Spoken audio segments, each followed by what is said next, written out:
Os escritos autobiográficos de Abulafia mencionam suas fraquezas diante das tentações do mundo. É possível compreender nesses relatos um homem falível em busca de refinamento.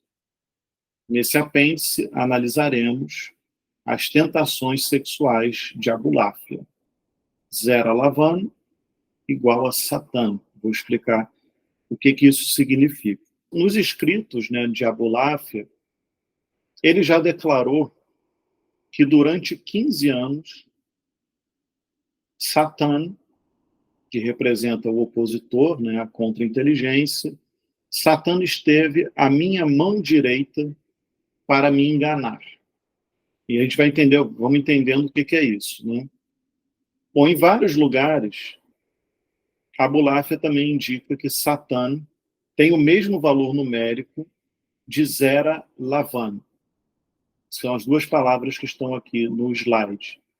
Satã, como eu falei, o opositor, tem o valor numérico 359, que é exatamente o valor numérico da expressão Zera Lavan, que significa semente branca. Isso se encontra, isso é mencionado, como eu disse aqui agora, né, vários lugares das obras do Abulafia. Por exemplo, a gente encontra isso em Or HaSechel, a gente encontra isso em Haye Olam Rabá e também no Otsar Eden Ganus. Nesses três trabalhos do Abulafia, ele faz essa observação. Bom, Zera Lavan, semente branca, se refere exatamente ao sêmen. E quando ele compara, né, essa expressão Zera Lavan com Satã, ele está dizendo que o Satã representa tentação sexual.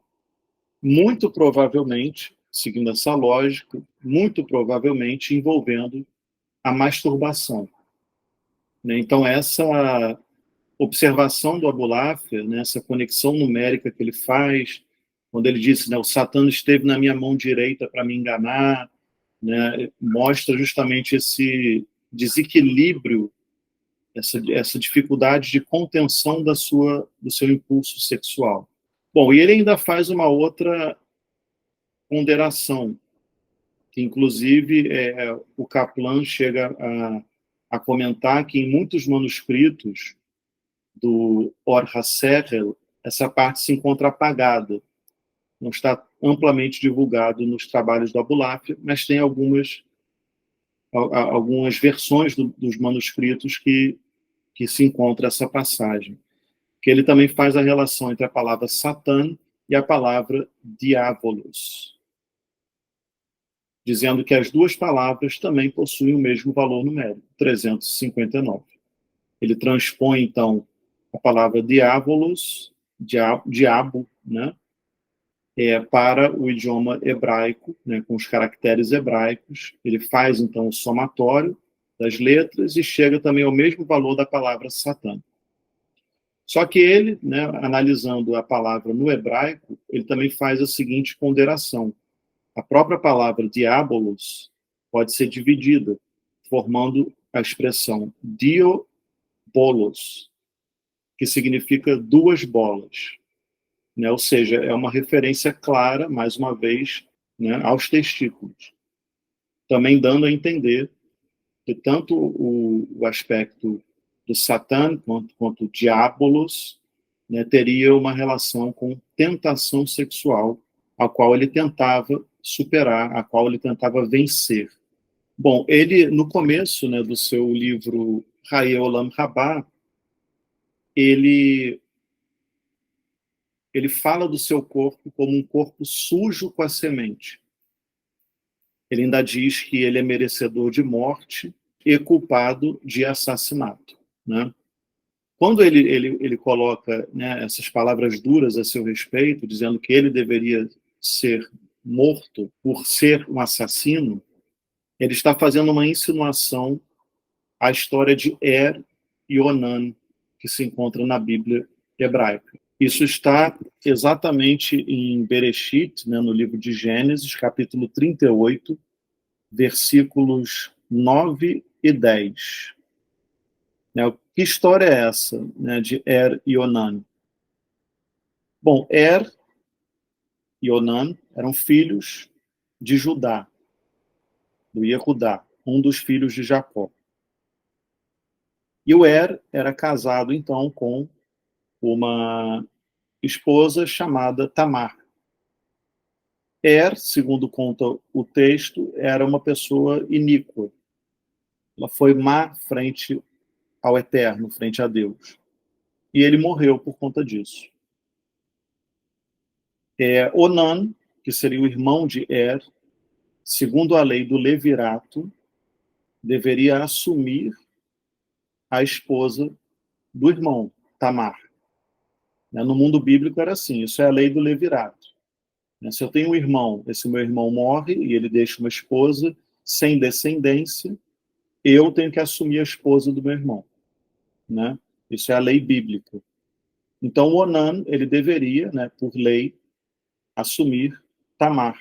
Só que, no entanto, uma vez que ele se uniu a Tamar, sempre quando ele ia ter relações sexuais com a Tamar, ele ejaculava fora. O sêmen caía na terra. Daí, inclusive, vem a expressão onanismo, para masturbação, vem do personagem Onan, da Bíblia. E por conta desse pecado, Onan também é morto. E no final das contas, quem vai tomar a Tamar vai ser o próprio Yehudá, o próprio sogro, mas no final das contas, o que a Abuláfia menciona no Hayei Olam Rabá, e se coloca como culpado de morte, é justamente pelo pecado da emissão seminal. Então, isso tem um respaldo bíblico, isso tem uma punição, segundo a lei bíblica. Tanto a Torá, quanto também a declaração que existe no Talmud, o Tratado Nidá 13a, que também afirma que quem emite sêmen em vão é comparado a um assassino. Então, nós temos na Torá, nós temos no Talmud a proibição da masturbação, da emissão seminal, que não seja em uma mulher, dentro de um útero, dentro de uma relação sexual. E o Zohar também declara que a masturbação é um dos maiores pecados. Partindo para o pensamento da mística judaica, e especificamente dentro do pensamento abulafiano, o nosso intelecto e a nossa imaginação, ela deve ser utilizada, ela deve ser direcionada para se alcançar níveis espirituais cada vez mais elevados. E esse processo de intelecção, de intelecto e imaginação, ele é totalmente interrompido quando essa imaginação ela é corrompida por fantasias sexuais enquanto o indivíduo se masturba. Então, é por isso que tanto o judaísmo tradicional quanto o misticismo judaico têm as suas ressalvas, e é uma, podemos dizer, uma proibição, à masturbação.